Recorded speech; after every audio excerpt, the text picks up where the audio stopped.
Hello students, कैसे हैं आप लोग। आज फिजिक्स का क्लास कहें तो पहला क्लास है ये मोशन से। चाहे आप जूनियर क्लास में हो, 7 हो, 6 हो, 9 हो, सब में फिजिक्स स्टार्ट होता है मोशन से और बहुत आगे तक जाता है। मतलब आगे जहाँ तक आपका स्टडी होता है सब में मोशन आएगा। तो उसी को हम लोग शुरुआत कर रहे हैं इस आशा के साथ कि आप छोटे छोटे चीज़ों को मैं डिस्कस करूंगा जो इनिशियल लेवल का है, जो हमारे छोटे बच्चे बैठे हुए होंगे। अगर 11 का बच्चा बैठा, उसके बगल में 7 का बच्चा बैठा हुआ है, उसके भी समझ में आए कि सर क्या पढ़ा रहे हैं। ठीक है, तो हम लोग स्टार्ट करते हैं। रेस्ट और मोशन बड़ा विचित्र सा चैप्टर है, रेस्ट और मोशन। यहाँ पर जो रेस्ट की कहानी है, जो मेरे समझ में आती है कि रेस्ट का मतलब होता है क्या, कोई चीज़ रेस्ट में है मतलब रुका हुआ है, ठहरा हुआ है। मोशन का क्या मतलब है, मोशन चल रहा है। लेकिन फिजिक्स इतना सीधा नहीं है जो समझ लें कि ये मोशन में और रेस्ट। इतना आसान होता तो डेफिनेशन इतना करने का जरूरत नहीं था, हमको समझाने की भी जरूरत नहीं था। लेकिन यहाँ पर क्या है कि एक आदमी सोया हुआ है, यह समझिए, डेड का तो एग्जाम्पल नहीं लेना चाहिए लेकिन ले लेते हैं। एक आदमी डेड है, वो भी मोशन में है, उसको भी मैं यहाँ पर फिजिक्स कहेगा। अगर ट्रेन में वो है रखा हुआ तो पता चलेगा कि जिस स्पीड से ट्रेन जा रही है उसी स्पीड से वो जा रहा है। मतलब that person who is dead is still in motion with speed 60 kilometre per hour. मतलब वो मरा हुआ आदमी भी 60 किलोमीटर पर आवर की स्पीड से दौड़ रहा है। तो बड़ा विचित्र सा लगता है, इसीलिए इसके विचित्रताओं को, इसके जो डाइवर्सिटी है, इसके अंदर जो डीपनेस है, उसको हम समझते हुए आगे बढ़ेंगे और मोशन का हम लोग क्या करेंगे, मजा लेंगे। ठीक है, शुरुआत को काफी इंटरेस्टिंग ये टॉपिक होने वाला है आपको। और really at the end of the session जो ये हमारा है कंप्लीट, आपको लगेगा कि मोशन से मन भर गया, बहुत कुछ सीखे। शुरुआत करते हैं, देखते हैं कि आखिर छोटे क्लास में हमने मोशन का क्या डेफिनेशन पाया और रेस्ट का क्या डेफिनेशन लिया। जरा सा बोर्ड पे आते हैं, देखिएगा यहाँ रेस्ट को डिफाइन कर रहे हैं कि body is said to be at rest if it does not change its position with time with its surrounding. देखिए, टाइम तक तो पता था कि कोई भी चीज़ अगर मान लें यहाँ पर टेबल पे रखा हुआ एक बुक रखी हुई है, ये बुक है रखा हुआ, तो मैं ये कह सकता हूँ, सिंपल सा बात होगा क्या सर, चलिए बुक जो है रेस्ट में है। क्यों रेस्ट में है? क्योंकि बुक का पोजीशन टेबल के रेस्पेक्ट में चेंज नहीं कर रहा है। तो सिंपल सर ये तो समझ में आ गया कि रेस्ट में है।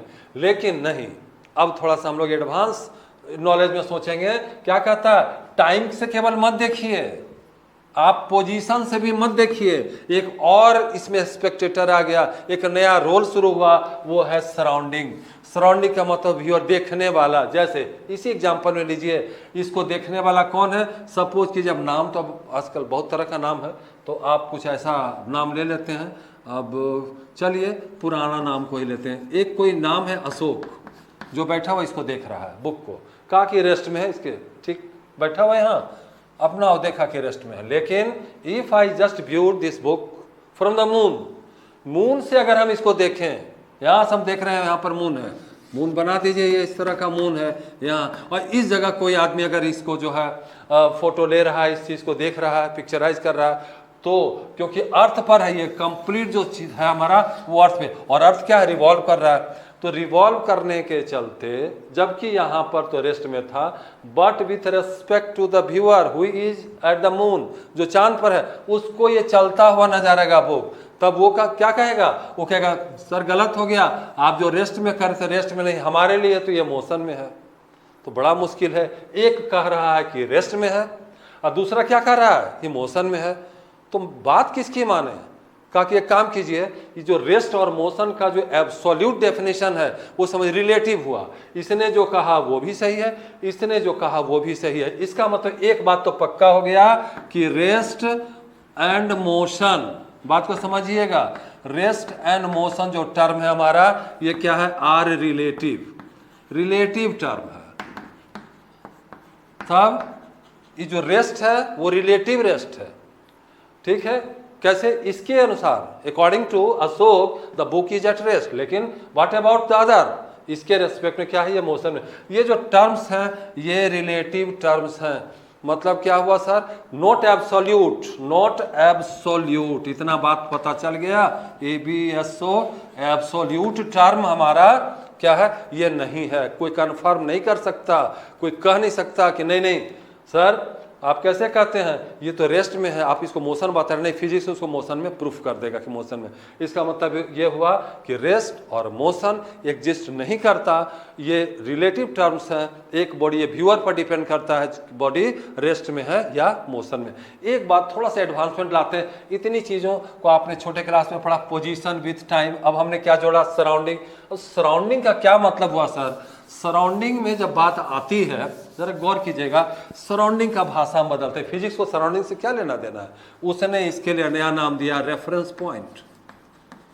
रेफरेंस पॉइंट का विथ रेस्पेक्ट टू, तो डेफिनेशन बदल जाएगा, तब क्या होगा, with time with it's reference point. Reference point sir physics में रेफरेंस पॉइंट क्या होगा? अब मान लीजिए, देखिए जरा रेफरेंस समझने का प्रयास करते हैं। मान लीजिए कि आप ट्रेन में हैं, ठीक है, कंपार्टमेंट में हैं आप, train is in motion, running में है, and your friend is just sitting besides you. तो उस फ्रेंड के रेस्पेक्ट में आप रेस्ट में हैं। उस कंपार्टमेंट में जो बॉगी है आपका, मान लिया आप स्लीपर में हैं, स्लीपर का ये नंबर है, चलिए S1 में बैठे हुए हैं, आपका 72 नंबर सीट है, बगल वाले का बगल में बैठा हुआ, उसके रेस्पेक्ट में आप रेस्ट में जरूर हैं। लेकिन व्हाट अबाउट अदर्स? अगर बाहर का ले लें कोई, तब क्या हो जाएगा, प्लेटफॉर्म को बैठा हुआ देखेगा, उसके रेस्पेक्ट में क्या हो गया, आप मोशन में हैं।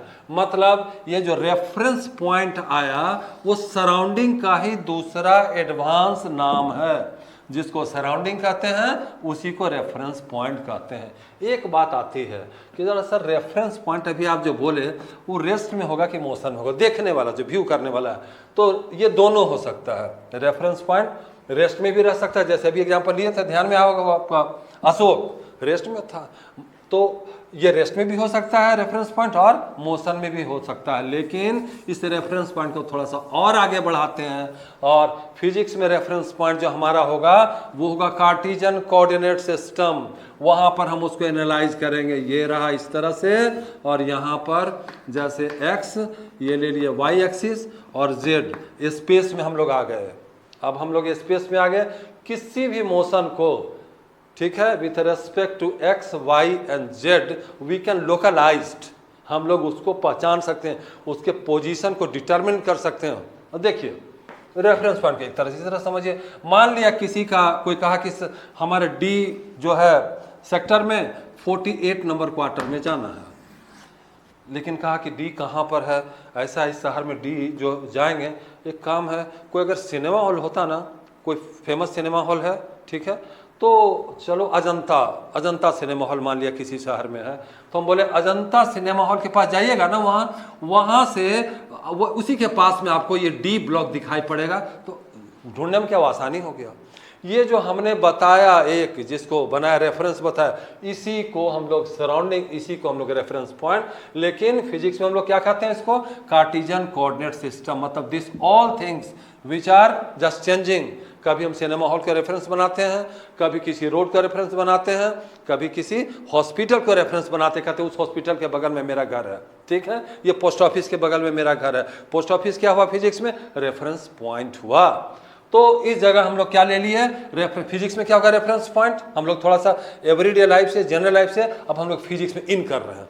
इन किए तो क्या कि नहीं भाई ये सब हटाइए सर, कभी आप सिनेमा हॉल लेते हैं, कभी पोस्ट ऑफिस लेते, तो परेशान हो जाएंगे, तो हम तो कुछ और ले लेंगे, जरूरत नहीं लेने का। एक्स वाई और जेड ये कोऑर्डिनेट सिस्टम होगा, जिसके अंदर हम लोग क्या करेंगे, इसको विजुअलाइज करेंगे। तो एक बात आप लोग को समझ में आ गया कि रेस्ट और मोशन बढ़िया से समझ में आ गया। रेस्ट क्या है और मोशन का एक और एग्जाम्पल लेते हैं, बड़ा खूबसूरत सा एग्जाम्पल है।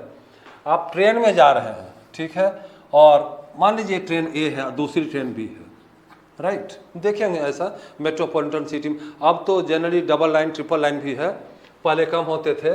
तो यहाँ पर ये मान लिया कोई आदमी बैठा हुआ है, ठीक है, विंडो के सामने, और देखे होंगे कुछ लोग विंडो के सामने बैठना बड़ा पसंद करते हैं, कहता है खिड़की के सामने। हम भी बच्चा थे तो सोचते थे कि बस खिड़की के सामने, मम्मी लोग को बोलते थे हम खिड़की के बगल में बैठेंगे, चलो बैठ गए।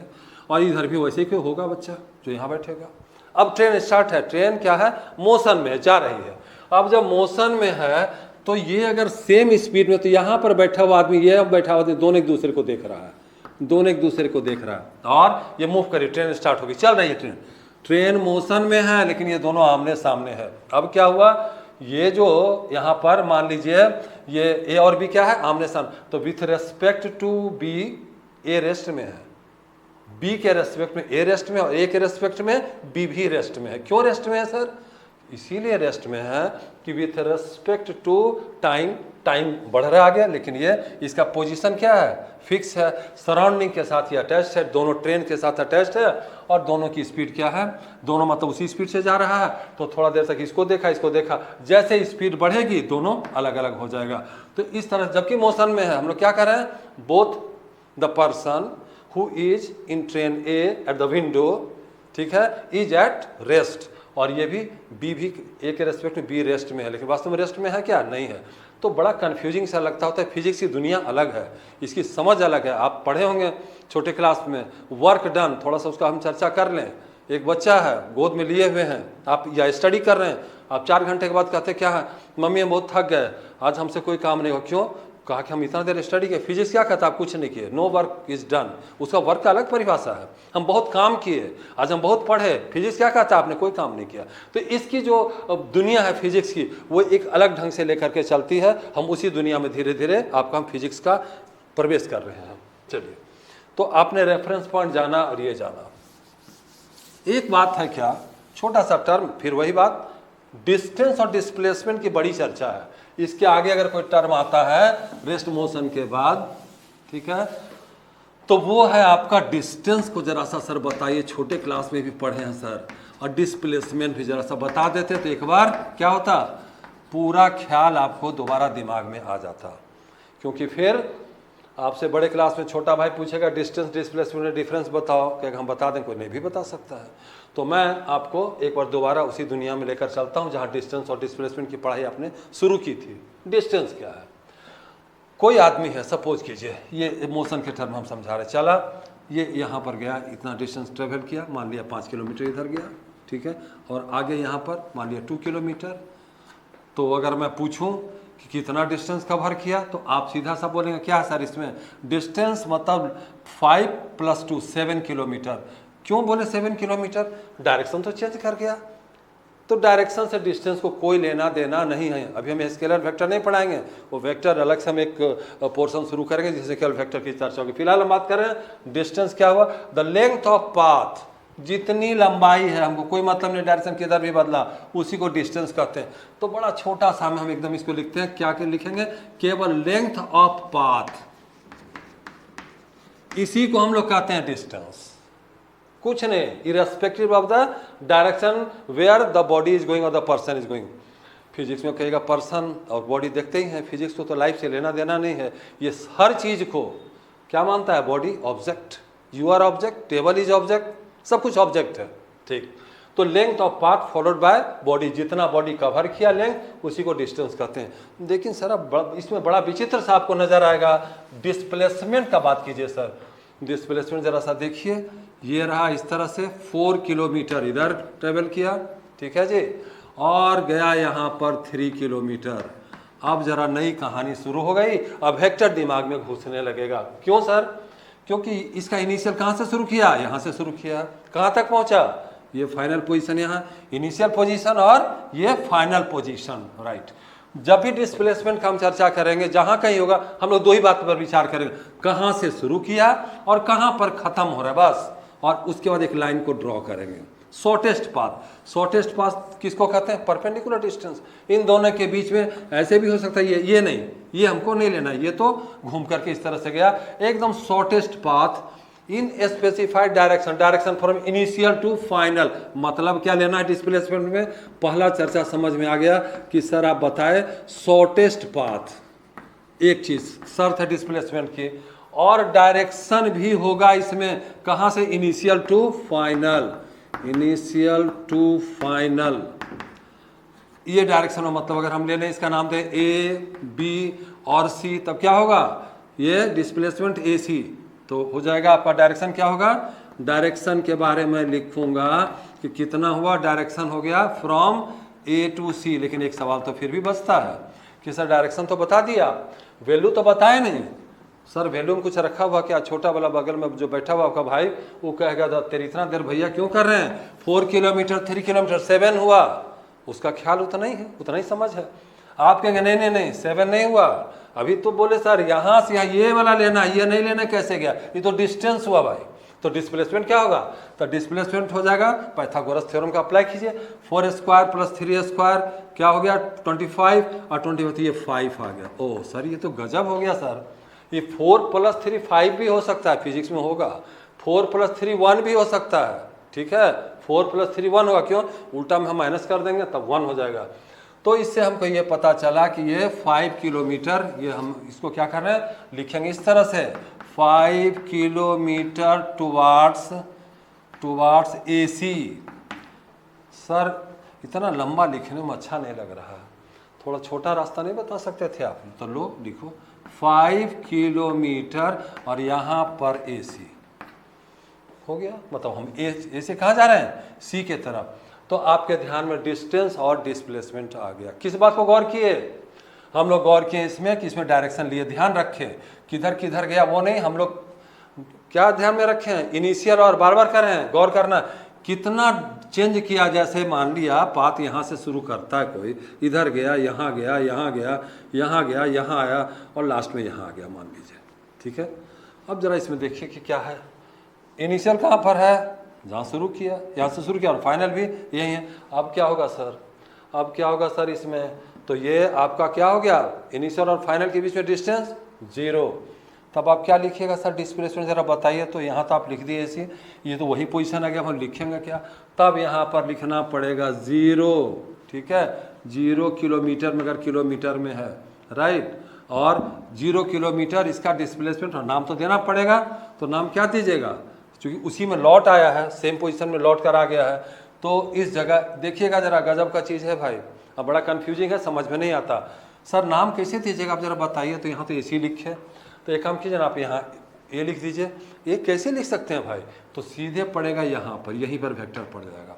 इससे ये पता चल रहा है कि मोशन में तो था, गया, लौटा and return back to its same position, तो 0 के ऊपर दे दिया वेक्टर एंड लौट गया। इसका मतलब डिस्प्लेसमेंट की कहानी कह रहा है, ठीक है। मतलब अगर सेम पॉइंट पे लौटेंगे तब क्या हो जाएगा, डिस्प्लेसमेंट 0 होगा। ये क्लास 9 में थोड़ी चर्चा आती है कि बताइए कोई ऐसा कंडीशन, 2 सर्कमस्टांसेस बताइए जिसमें कि डिस्प्लेसमेंट 0 होता, डिस्टेंस है। तो इसमें क्या है, थोड़ा इसको भी ले लें। देखिए अगर मैं ऐसा एग्जाम्पल लूँ, यहाँ से ये लीजिए, ये रहा देखिएगा ध्यान, यहाँ पर स्कूल है, पहले स्कूल से नहीं शुरू कीजिए, होम से, अपने घर से शुरुआत किए। स्कूल यहाँ पर है, स्कूल यहाँ पर है। अब जब स्टूडेंट हैं, टीचर हैं, तो उनको कुछ चीज़ देखना होगा ना, तो उनको 2 ही चीज़ नज़र आएगा, घर या स्कूल। तो यहाँ से गए इधर and back to its same position. Sir अब क्या हुआ, डिस्प्लेसमेंट हुआ। अगर ये 2 किलोमीटर है तो हो गया 2 किलोमीटर जाना और 2 किलोमीटर आना, टोटल कितना हुआ 4 किलोमीटर। 4 किलोमीटर डिस्टेंस हुआ, डिस्प्लेसमेंट कितना होगा सर, 0 होगा। ये एक एग्जांपल है, मतलब एग्जांपल देना पड़ेगा, क्या देना पड़ेगा, if a body returns back to its original position, initial position, then what we will say that the total displacement is 0।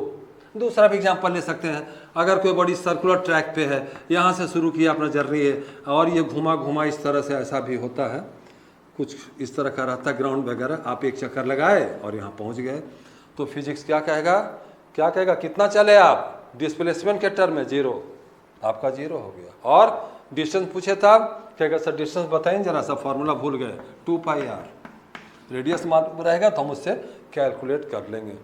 इससे आज ये पता चला कि आपने डिस्टेंस को जाना, आपने डिस्प्लेसमेंट को समझा, ठीक है। इसी रनिंग में हम लोग अब आगे चलेंगे। दूसरा टर्म वेलोसिटी। वेलोसिटी क्या है, velocity rate of change of position in a specified direction. Direction देंगे, कोई डायरेक्शन होना जरूरी है। सर ये डायरेक्शन बड़ा परेशान कर रहा है, एक काम करेंगे, पूरा जो डायरेक्शन है हम मान लेंगे स्ट्रेट लाइन, तो डायरेक्शन देना ही नहीं पड़ेगा क्योंकि स्ट्रेट लाइन है तो हमेशा वही आएगा। Velocity, rate of change of position, position को ले लीजिए डेल्टा एक्स, ठीक है, इतना चेंज किया। और रेट, रेट क्या रेट है, किससे डिवाइड करेंगे, टाइम से, डेल्टा टी। अब बड़ा अच्छा चीज़ हम लोग इंक्लूड करने जा रहे हैं। इस वेलोसिटी से हम लोग परिचित हैं, लेकिन हम लोग थोड़ा सा एवरेज ले लें, विचार करें। एवरेज वेलोसिटी, सर इसमें क्या होगा, टोटल डिस्टेंस का भर, मान लीजिए डिस्टेंस का भर किया, ये डिस्प्लेसमेंट हुआ, तो हम इसको जो निकाले हैं वेलोसिटी, जो हमारे दिमाग में वेलोसिटी, वो हमेशा एवरेज ही है, एवरेज को ही समझते हैं। लेकिन अगर जैसे सपोज कीजिए कि इस तरह है, कहीं पर स्पीड बहुत 70 है, कहीं पर 80 है, कुछ बार बार चेंज कर रहा है, फ्लक्चुएट कर रहा है, काफ़ी सारे चेंजेज हैं, उस कंडीशन में पर्टिकुलर इंस्टेंट ऑफ टाइम पे हम चाहते हैं निकालना कि उसकी वेलोसिटी क्या है, तो एवरेज चाहिए। तो उस छोटे से टाइम में हमको एवरेज देखना पड़ेगा, बड़ा मुश्किल काम है, बड़ा तो पता है। हम कह दें कि सर एवरेज तो आ गया, टोटल हम निकाले, सर रास्ता उसका ठीक ठाक था, रोड अच्छा बना हुआ है, और बाइक तो आजकल बहुत सारे स्पीड में आ गया, सर 110 की स्पीड से हम लोग चले, 110 का एवरेज स्पीड है, ठीक है। लेकिन हो सकता है कहीं एक बार बीच में मार्केट मिला हो, काफ़ी अब स्लो हो, तो उस समय तो बीच में स्पीड घटा होगा। हम उसी इंस्टेंट पे जानना चाहते हैं कि वहाँ पर कितनी कितनी स्पीड थी, बड़ा क्रिटिकल सा टाइम है, तब उसमें हमको एक इक्वेशन मिलेगा, उस इक्वेशन से हम लोग पता करेंगे। लेकिन छोटे टाइम में डिस्टेंस क्या होगा, छोटा सा होगा। इसका मतलब ये हुआ कि अगर मैं ये बात करूं कि सर डेल्टा टी घटा देते हैं, जैसे एक बाइक आपकी नज़र पड़ी, बाइक चलाते हैं आप, बाइक में क्या है, स्पीडोमीटर लगा हुआ है, आप देखते रहते हैं, बीच में हम भी ध्यान रखते हैं, देखते हैं कि जो उसमें ज़्यादा स्पीड तो नहीं चला गया, ज़्यादा जाता तो तुरंत करते हो कंट्रोल करो, क्योंकि 100 क्रॉस कर रहा है क्या। आप बोलेगा सर 100 अभी चला लेते हैं क्या, 110 तक चलाए भाई, अभी भी चलाते हैं 110 की स्पीड में, तो लेकिन फिर ध्यान रहता है कि और आगे नहीं जाना, कंट्रोल करना है। तो कंट्रोल जो करना, तो जो आप देखे कि स्पीड जो देखे, इस पर नज़र पड़ी इतना, उस जो स्पीड वो एवरेज नहीं है, वो स्पीड है at particular instant of time, उसी को हम लोग कहते हैं इंस्टेंटेनियस।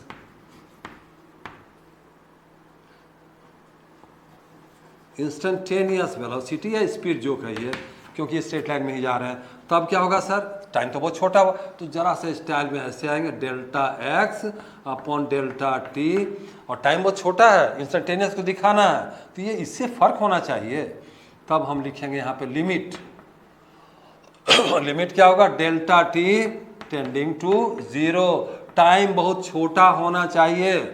और इसीलिए मैथमेटिकल टूल्स आपको पढ़ाया गया था, मैथमेटिकल टूल्स में इसकी जानकारी दी गई, इसी को हम लोग क्या कहते हैं, dx by dt, differential coefficient of x with respect to t। का मतलब क्या है, हम लोग बहुत छोटे से टाइम में भी, स्मॉल टाइम इंटरवल में भी हम लोग इक्वेशन को देखकर निकाल सकते हैं कि उसकी वेलोसिटी क्या है, ठीक है। मोटा मोटी हम लोग इस बात को, वेलोसिटी को भी समझे कि किस तरह से निकालेंगे।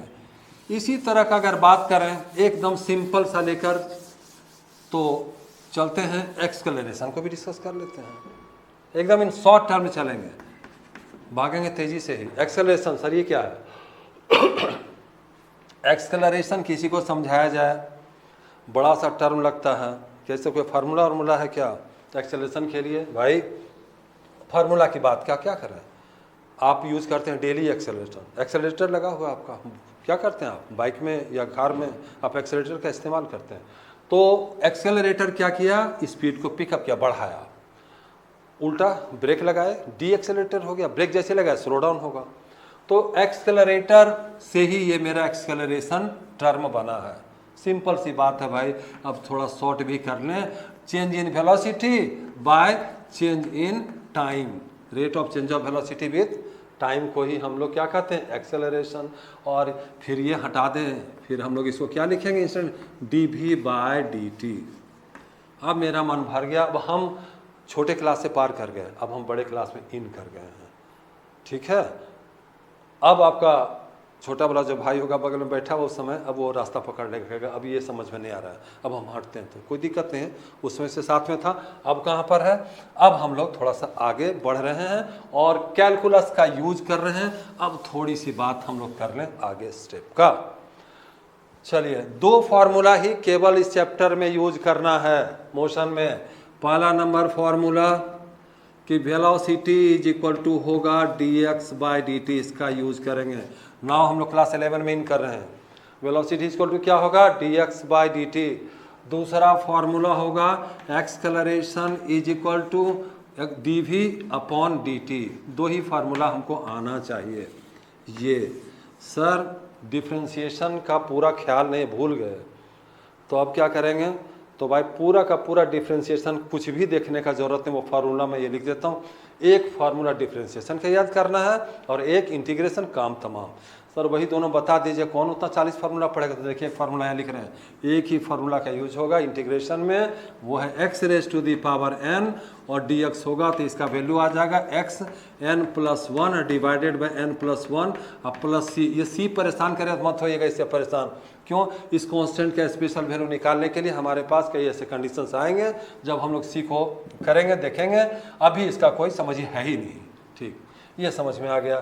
सर डिफ्रेंशिएशन वाला भी बता दीजिए। तो डिफ्रेंशिएशन का फॉर्मूला याद आया आपको, n upon dx is equal to n x n minus 1। Differentiation का ये फार्मूला और इंटीग्रेशन का ये फार्मूला, मात्र दो फार्मूला याद करना है। और ये जो आप अभी तो बताइए, इससे ज़्यादा हमको ज़रूरत नहीं पड़ेगा और पूरे मोशन चैप्टर को एकदम हम लोग दौड़ते हुए कवर अप कर लेंगे। ठीक है, चलिए तो इसको हम लोग रिमूव करते हैं और ध्यान में लेते हैं। सर ये तो बहुत आसान है, बहुत परेशान थे कैसे मोशन कवर होगा। आप जानते ही हैं ये जो मोशन चैप्टर है ये बेसिक्स है, एक कहते हैं ना बैकबोन ही नहीं, शुरुआत है। और मैं अगर कहूँ थोड़ा ज़्यादा उसको, ये अंत भी है फिजिक्स का, शुरुआत भी है और अंत भी है। इलेक्ट्रिसिटी पढ़िएगा, कौन दौड़ेगा, यहाँ पर तो ट्रेन दौड़ रही थी, वहाँ पे इलेक्ट्रॉन दौड़ेगा। सर लाइट पढ़ेंगे, सर वहाँ कौन दौड़ेगा, सर वहाँ फोटोन दौड़ेगा, वहाँ पर फोटोन का मोशन आएगा। कंप्लीट एवरीवेयर आपका क्या चीज़ का मोशन है, आपका मोशन ही मोशन है। चलिए ठीक है। अब सर एक चीज़ बता दीजिए, हम लोग स्टडी किए थे इक्वेशन ऑफ मोशन, तो इक्वेशन ऑफ मोशन देखे थे, तो यहाँ पर भी हमको उसका ज़रूरत पड़ेगा। ज़रा उस फील्ड में हम लोग उतरते हैं और दोनों को डिफ्रेंशिएट करते हैं। पहले ज़रा सा यूनिट को देख लें एक बार, क्योंकि भूल गए। कई बार मैं देखता हूँ बच्चे पढ़े और 11 में है, 12th में, उनको पूछो वेलोसिटी का यूनिट क्या होगा जी, बोल देता किलोमीटर। अब ऐसे तो नहीं काम चलेगा, कुछ चीज़ें छूट गई, उससे ध्यान हट गया। तो मैं उसको एक बार दोबारा आपके दिमाग में डालते हैं। तो ज़रा सा यूनिट की चर्चा कर रहे हैं। सिंपल डिस्टेंस का यूनिट क्या होगा सर, डिस्टेंस का यूनिट हो जाएगा मीटर। सर वेलोसिटी या स्पीड का क्या यूनिट होगा, अगर वेलोसिटी है तो उसका यूनिट हो जाएगा मीटर पर सेकेंड। सर एक्सेलरेशन का क्या यूनिट होगा, तो कोई दिक्कत नहीं, मीटर पर सेकेंड स्क्वायर। सर बहुत होगा, इसमें फोर्स नहीं आएगा, चिंता नहीं करना, जो ज़रूरत है हम उतना का ही बात कर रहे हैं। तो ये हमारा यूनिट हो गया, राइट, समझ गए बात। तो इस यूनिट के बाद हम लोग अब आगे बढ़ सकते हैं। मोशन 3 जो था, पहला इक्वेशन ऑफ मोशन, कैलकुलस का इस्तेमाल करते हैं, बढ़िया से इसको समझते हैं। और v is equal to u plus a t, इसी को हम लोग प्रूफ करने जा रहे हैं बाय यूजिंग कैलकुलस। कभी इंटीग्रेशन तो कभी डिफ्रेंशिएशन, दोनों का इस्तेमाल इस 3 फार्मूले में मेरा होगा। फार्मूला तो आपको पता है, परेशानी का कोई बात नहीं। कौन कौन सा जानना है आपको, एक formula v is equal to क्या होगा, dx बाई dt, ठीक है जी। और दूसरा क्या होगा, a is equal to dv by dt। ये इंटीग्रेशन कौन सा बोले थे, डिफ्रेंशिएशन इतना ही, लेकिन ओरिजिनल जो फार्मूला बस एक वो करना है, d by d x upon x to the power n is equal to n x n minus 1। और एक और बोले थे इंटीग्रेशन क्या होगा, x to the power n d x is equal to x to the power n plus 1 और divided by n plus 1। Sir C नहीं लिखे, ज़रूरत नहीं है। चलिए शुरू करते हैं। v is equal to u plus a t, नज़र इसी पर रहेगा, यही बता गए। यहाँ क्या करिए, हम लोगों को मालूम है कि इसमें वी यू ए एक रिलेशन समझ में आ रहा है। वी यू, ये a इज इक्वल टू जो d v by d t है उसका हम लोग सिलेक्शन करेंगे। दो ही चीज़ है, या तो इसको लें या तो इसको लें। यहाँ पर आप देख रहे हैं वेलोसिटी है और आपका एक्सेलरेशन है और टाइम है। वेलोसिटी है, एक्सेलरेशन है, टाइम है, इसका यूज करेंगे। सर उसका यूज क्यों नहीं किए? v is equal to d x by d t, दो ही तो फार्मूला था, तो हम कैसे समझेंगे कि इसी को यूज करेंगे उसको नहीं करेंगे? भाई जरा सा ध्यान दो ना, यहाँ पर ये क्या है डिस्टेंस, इसमें है कहीं डिस्टेंस? नहीं है, तो इसको हमने रिजेक्ट कर दिया, हटाओ इसको, इसका यूज नहीं करेंगे। अब हम लोग को समझ में आएगा कि इसका ही यूज क्यों करते हैं। चलिए लेते हैं a into d t, cross multiplication आप जानते हैं, और इधर d v is equal to क्या हो जाएगा? a into d t. जैसा कि आपको बताएं, छोटा सा लाइन ड्रॉ करना है भाई, और starting velocity is u, final velocity is v, acceleration is e, और यहाँ से जाने में लगा time t, and the distance cover is yes. ठीक, dv, चलिए इंटीग्रेट करेंगे dv को। कहाँ से शुरू किए थे? इनिशियल u से स्टार्ट हुआ, यहाँ कहाँ तक गया v, किसके साथ? तो dv। इधर भी इंटीग्रेशन, कांस्टेंट एक्सेलरेशन है, तो अब थोड़ा सा हम लोग उतना बार बार अंदर करो बाहर इसका जरूरत नहीं है, एक को बाहर ही कर देते हैं। और अगर मैं टाइम का विचार करूं तो कभी भी टाइम का आप शुरू करते हैं, कैसे शुरू करते हैं? आप स्टॉप वॉच का इस्तेमाल करते हैं, स्टॉप वॉच 0 से स्टार्ट हुआ, तो टाइम का कैलकुलेशन शुरू हुआ 0 और गया t तक, और ये रहा dt। ठीक, अब dv का इंटीग्रेशन भी, मतलब एक इंटीग्रेशन अगर हम लोग याद कर लें कि कहीं पर भी रहेगा तो यहाँ पर अगर dx रहेगा तो इंटीग्रेशन करने के बाद x आता है। ठीक है, कैसे आता है हम पिछले लेक्चर में मैथमेटिकल टूल्स में एक्सप्लेन कर चुके हैं। तो v, और इसको इस तरह से किया, यहाँ पर बंद, यहाँ पर बंद, यहाँ u, और ये भी इधर आइए, a इधर आइए, क्या हो जाएगा? t, dt का t, और 0 और t। अब क्या कीजिएगा सर? पहले इसका वैल्यू फिर इसका वैल्यू। ठीक है, नीचे क्लियर आ रहा है, दिखाई पड़ा है साफ साफ यहाँ पर, बहुत अच्छा। तो ये आ गया v minus u is equal to v minus u, यहाँ पर इधर आइए a, और यहाँ पर क्या होगा सर? पहले t आएगा, t के जगह t माइनस t के जगह 0, तो 0। ये क्या हो गया? यहाँ पर आइए v minus u is equal to क्या होगा? 80, this becomes 80। So finally what we get, v is equal to u plus 80। Sir ये आपका फॉर्मूला क्या प्रूफ हो गया, आसानी से समझ में आ गई, कोई भी ऐसा नया चीज़ इस्तेमाल नहीं किए। लेकिन ये केवल हम इसको ध्यान में रखें कि ये कैसे हो रहा है, स्टार्टिंग क्या, फाइनल क्या, क्या चेंज कर रहा है, और किस फॉर्मूले का सिलेक्शन करेंगे। दो ही फॉर्मूला मेरे पास है पूरे डेरिवेशन में, ये है एक ये और दूसरा ये, इसी दोनों का कमाल हमको देखना है। तो आपका फर्स्ट इक्वेशन ऑफ मोशन क्या हो गया? कंप्लीट। इसके बाद हम लोग क्या शुरू करेंगे? सेकेंड इक्वेशन ऑफ मोशन को स्टार्ट करेंगे। लेट अस स्टार्ट, और तब तक थोड़ा भी सांस ले लीजिए जब तक मैं ब्लैक बोर्ड क्लीन करूं, और फिर आगे बढ़ते हैं, शुरू करते हैं। दूसरा क्या था जी? Equation of motion. सर ये है v स्क्वायर, ये नहीं, s is equal to ut plus half at square, this is second equation of motion. अच्छी बात है। अब देखिए s है डिस्टेंस, कौन से फार्मूले का सिलेक्शन करें सर? x डिस्टेंस यहाँ दिख रहा है, वेलोसिटी डिस्टेंस टाइम देख लीजिए, वेलोसिटी डिस्टेंस टाइम सिलेक्शन कौन सा? Number 1, v is equal to d x by d t. Sir अब पता चल गया, अब हम लोग v is equal to d x by d t लेंगे, और यह भी पता चला सर कि फार्मूला क्यों लेते हैं, इसी का चुनाव हमने क्यों किया, एकदम क्लियर है क्यों लेते हैं। ये नहीं कि बस लिया याद कर लिए कि बस हो गया ये लेंगे सर, नहीं, क्यों लेंगे, दिस इज द रीजन। एकदम समझना, डूबना है इसमें, और जब डूबेंगे ना तभी तो मजा है। चलिए v is equal to d x by d t शुरू करते हैं, इसको इससे मल्टीप्लाई, इसको यहाँ, तो d x is equal to क्या हो जाएगा? D x is equal to हो जाएगा v into d t, correct. D x को इंटीग्रेट कीजिए, इज इक्वल टू यहाँ पर भी इंटीग्रेट कीजिए v into d t, right. देखते हैं dx डिस्टेंस कहाँ से शुरू हुआ था? सर ये लीजिए, ये तो आपके ध्यान में है ही है, u से स्टार्ट हुआ था, वेलोसिटी v तक गया था, डिस्टेंस s, यहाँ 0 थे, यहाँ पर s, स्टार्टिंग डिस्टेंस 0, टाइम कितना लगा t, एक्सेलेरेशन कितना हुआ a। इसी को तो हम लोग इस फॉर्म में डाले। तो 0 से शुरू किया सर डिस्टेंस, और आए कहाँ पर? s। वेलोसिटी कहाँ से, या टाइम वेरिएबल कौन सा है यहाँ पे? टाइम, और v के अंदर भी टाइम छुपा हुआ है, तो छुपा हुआ जरा सा एक लेना और आगे बढ़ना ले यहाँ पे, ठीक है, ये क्या हो जाएगा भाई, u plus a t, v का वैल्यू अब ये जानते हैं, और डी टी। सर ये क्यों लिए, v को छोड़ देते हैं वहाँ पे, v के अंदर t छुपा हुआ था एक और, तो इसको लेना जरूरी है। और इंटीग्रेशन अब हम करते हैं कहाँ से, 0 से लेकर t तक, कहाँ से, 0 से लेकर t तक। ठीक, ज़रा सा इसको वैसे रहते हैं, इसको थोड़ा सा जनरलाइज कर देते हैं, फिर आगे बढ़ेंगे। चलिए u into d T, you into d T, और इंटीग्रेशन का साइन बस पहले जैसा ही, कहाँ से, तो 0 से t तक। और उधर वाला क्या होगा, ये होगा A T I into d T, इसका भी कहाँ से, अभी शुरू हुआ 0 to t। ठीक है, आगे आते हैं इसको नेक्स्ट।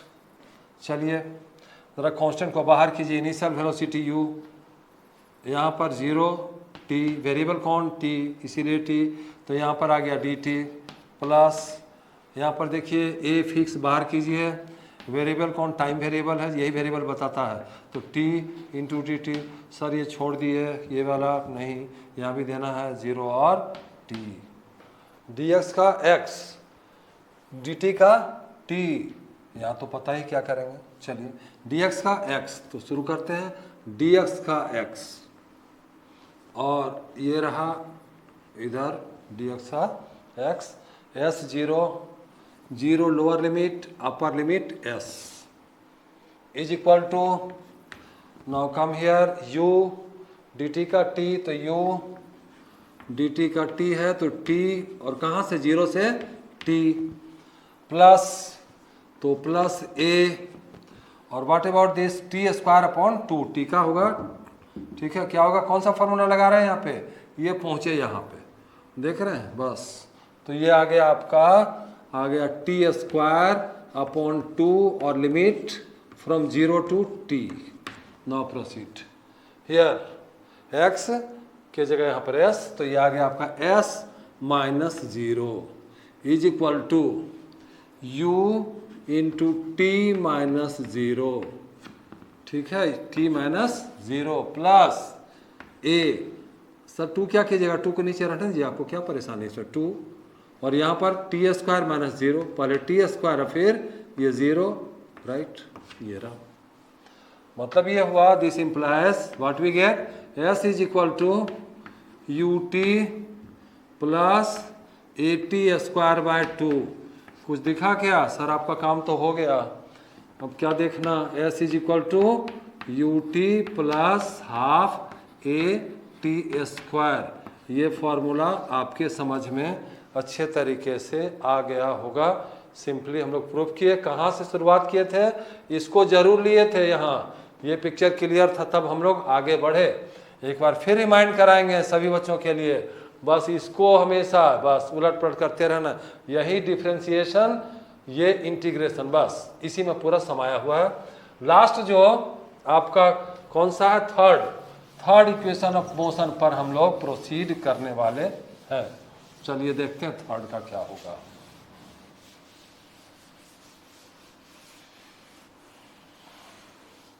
बताइए sir, third equation of motion होता क्या है, v square is equal to u square plus 2a और इंटू एस, राइट।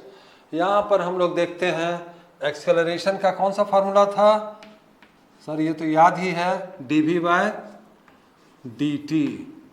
क्योंकि एक्सेलरेशन इस पे यूज है, तो एक्सेलरेशन में तो इन करना पड़ेगा हमको, और एक्सेलरेशन के लिए जब इन करना पड़ेगा तो यहाँ पर हमको ये तो लेना है, क्योंकि इसमें तो है नहीं, यहाँ से आना पड़ेगा।